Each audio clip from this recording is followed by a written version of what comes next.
अकेला चना भार नहीं फोड़ सकता, पर अकेला बंदा पहाड़ तोड़ सकता है। एक बंदा अमेरिका से रूस गया पुरानी मिसाइल्स के खोखे खरीदने, ताकि उनसे कुछ ऐसा बना सके जो आज तक कोई नहीं बना पाया था। रॉकेट, जमीन से उड़ने वाला नहीं, उड़कर जमीन पर वापस उतरने वाला रॉकेट। ऐसा रॉकेट जो किसी ने सोचा भी नहीं होगा कि पॉसिबल होगा। अगर किसी ने सोचा होगा तो उसके पास में आइडिया नहीं होगा कि कैसे रॉकेट को जमीन पे वापस उतारना है, और अगर किसी के पास में आइडिया भी होगा तो उसने किया नहीं होगा। लेकिन ये बंदा जो रॉकेट की एबीसीडी भी नहीं जानता था, जिसने किसी भी कॉलेज में कोई रॉकेट इंजीनियरिंग की डिग्री नहीं ली थी, वो बंदा ऐसा रॉकेट बनाने चला था जो उस टाइम की रॉकेट बनाने वाली बड़ी बड़ी कंपनीज को भी नहीं पता होगा। जमीन पे वापस उतरने वाला रॉकेट। रॉकेट लॉन्च तो कई साल से होते आए थे। कोई रॉकेट को लैंड करके दिखाए तो उसको बोलेंगे रियल दुनिया का रियल आयरन मैन। इस बंदे से रूस वालों ने जरूरत से ज्यादा पैसे मांगे। यहां तक कि कहा जाता है कि रूस में जो इस बंदे की मीटिंग हुई थी वहां की कमेटी के साथ में, उस मीटिंग में उस बंदे का बहुत मजाक उड़ाया गया। यहां तक कि उसके मुंह पे थूका भी गया, ये भी कहा जाता है। और इसको कहा गया कि तेरे पास पैसे तो है नहीं और तू आ गया मिसाइल खरीदने। ये बंदा बिना डील पूरी किए वापस अपने कंट्री आ गया और उसी दिन से किताब उठा ली इसी सवाल के जवाब में कि मैं क्यों नहीं बना सकता रॉकेट। मैं ऐसा रॉकेट बना के दिखाऊंगा जो बहुत कम खर्चे पे अंतरिक्ष में जा सके, और इसके बाद ऐसा रॉकेट बनाऊंगा जो लॉन्च के साथ साथ जमीन पर वापस भी लैंड कर सके। बंदे ने एक के बाद एक किताबें पढ़ डाली और शुरू कर दिया अपना पहला प्रोजेक्ट। सन 2006 पहले लॉन्च के 37 सेकंड के अंदर ही 37 सेकंड के अंदर ही उसका रॉकेट लॉन्च के बाद सीधा जमीन पे आके वापस गिर गया। और ये गिरना ऐसा था कि उस रॉकेट के टुकड़े टुकड़े हो गए। प्रोजेक्ट फेल हो गया। बंदा 4 साल से इस पे काम कर रहा था। 2002 से उसने काम शुरू किया था। 2006 में उसका पहला प्रोजेक्ट फेल हो गया। पैसों का बहुत नुकसान हो गया। बंदे ने फिर सवाल ढूंढने की कोशिश करी कि यार कहाँ कमी रह गई, रॉकेट लॉन्च क्यों नहीं हो पाया। 1 साल बाद फिर से रॉकेट लॉन्च किया, फिर से वही हुआ, मिशन फेल्ड, रॉकेट क्रैश, पैसों का भारी नुकसान। फिर 1 साल बाद तीसरी कोशिश करी और फिर वही हुआ, मिशन फेल्ड, रॉकेट क्रैश, पैसों का भारी नुकसान। एक के बाद एक करके 3 बार इसके प्रोजेक्ट फेल हो गए। अब इस बंदे के पास में है ना, बड़ी मुश्किल से केवल 1 को रॉकेट जितने पैसे बचे थे, या उतने भी नहीं बचे थे कह लो। जितने अच्छे अच्छे इंजीनियर थे ना इस बंदे के पास में, वो सब इसको छोड़ करके वापस चले गए। लेकिन इस बंदे में इतना जुनून था, इतना होमवर्क इसने कर रखा था कि इसने सोचा कि यार एक बार वो ट्राई करते हैं। लेकिन इसके पास में इतने पैसे नहीं थे कि ये अच्छे इंजीनियर्स को हायर कर सके, और ये घटिया इंजीनियर्स को रखना नहीं चाहता था। तो इसने डिसाइड किया कि जब मैंने इतनी पढ़ाई कर रखी है तो क्यों ना इस बार प्रोजेक्ट का चीफ इंजीनियर मैं ही बन जाऊं। वो बंदा खुद चीफ इंजीनियर था जिसने रॉकेट साइंस की कोई इंजीनियरिंग डिग्री नहीं ले रखी थी। बड़ी अजीब सी बात थी, बहुत रिस्की काम था ये। पैसों का पहले ही भारी नुकसान हो चुका था। लेकिन इस बंदे की हिम्मत का नुकसान कोई नहीं कर पाया। पूरी जान चौथी कोशिश में लगा दी, और उसके बाद में कुछ ऐसा हुआ ना जो आज तक कोई नहीं कर पाया। पूरी दुनिया ने एक नजारा देखा। दुनिया का सबसे कम बजट में उड़ने वाला रॉकेट सफलतापूर्वक लॉन्च हो चुका था। साइंस की दुनिया में ऐसी घटना पहली बार नहीं हुई थी, लेकिन इतने कम बजट के अंदर किसी रॉकेट को लॉन्च करना पहली बार हुआ था। ऐसा करके दिखाया उस बंदे ने जिसको किसी ने रॉकेट बनाना नहीं सिखाया।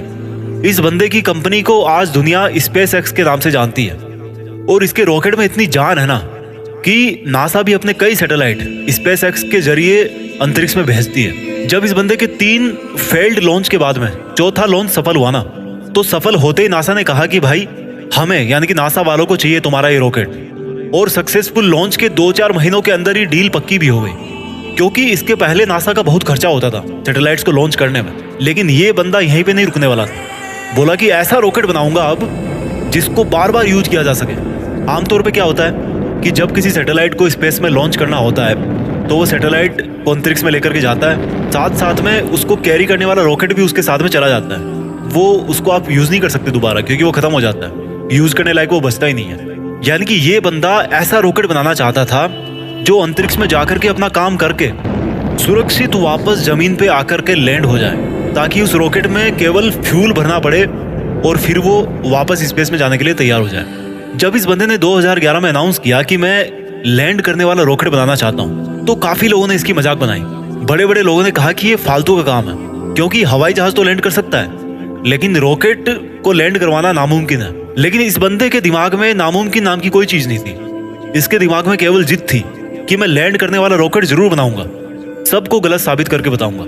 बंदे ने अगले 4 साल तक दिन रात एक कर दी, बहुत सारे फेल्ड रॉकेट टेस्ट किए।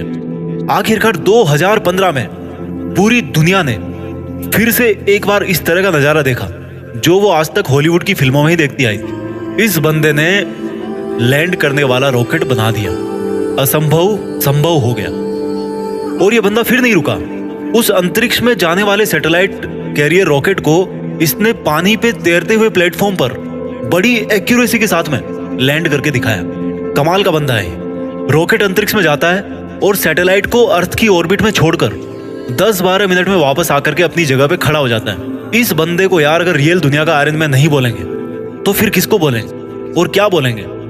ये वही बंदा था जिसने बचपन में इतनी किताबें पढ़ डाली थी कि एक समय ऐसा आया जब इसके आसपास में किताबें कम पढ़ने लग गई। लेकिन बंदे को पढ़ना था तो किताबों का स्टॉक खत्म होने के बाद में पूरा एनसाइक्लोपीडिया पढ़ डाला।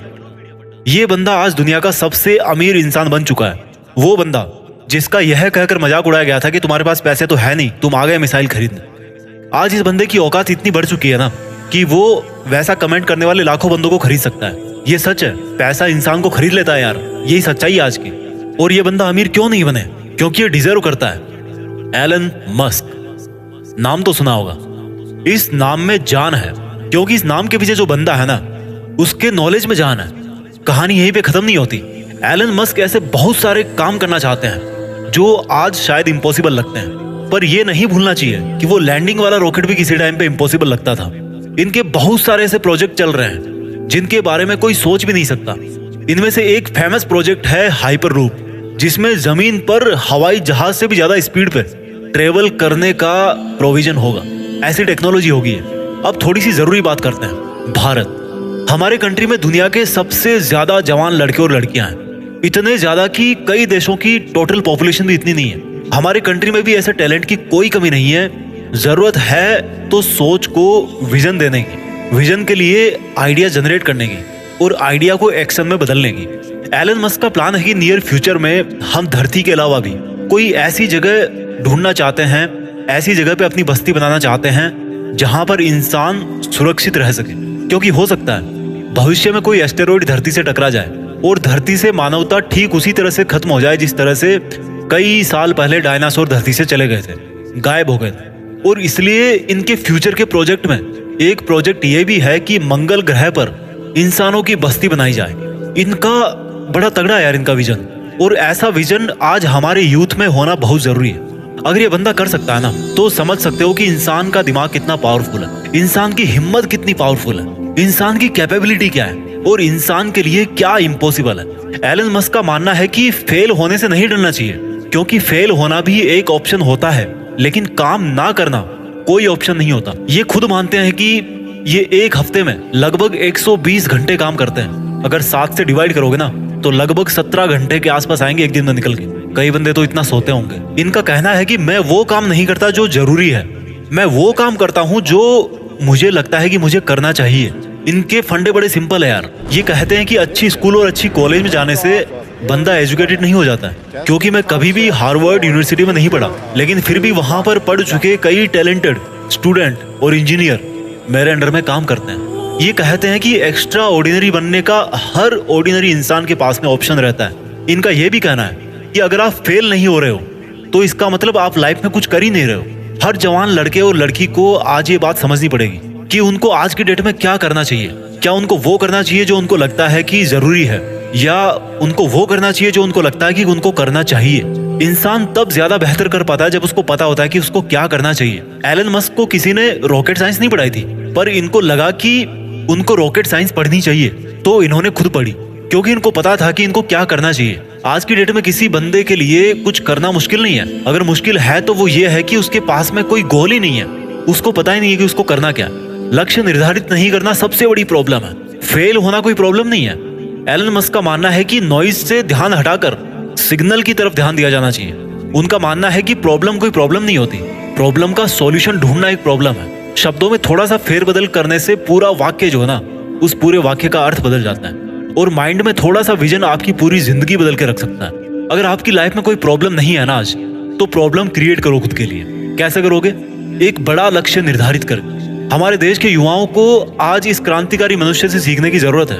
हालांकि ये भी सच है कि हमारा देश ऐसे क्रांतिकारी युवाओं से भरा पड़ा है, बस उनको अपने आप को पहचानने की जरूरत है। वो बंदे भी एलन मस्क की तरह कुछ ऐसा कर सकते हैं जो कोई सोच भी नहीं सकता। दम है तो कुछ बड़ा करके दिखाओ। देश में अपना नहीं, बल्कि दुनिया में देश का नाम कर जाओ। जय हिंद, वंदे मातरम।